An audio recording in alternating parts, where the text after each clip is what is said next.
Hello friends, let us now learn the differences between growth and development.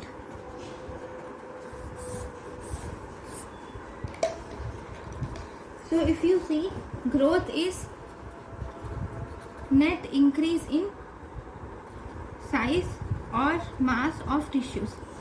It is net increase in size or mass of tissues, whereas development denotes the maturation of functions is called as development.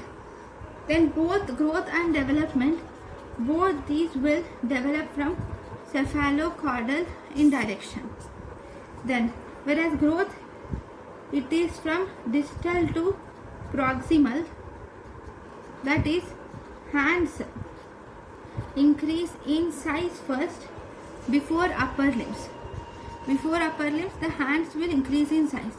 Okay, whereas in development, it is actually proximal to distal.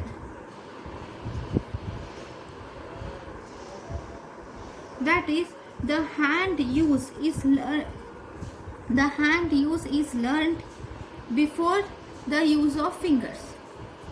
So this is about the growth and developments, the differences between growth and development. Thank you for watching.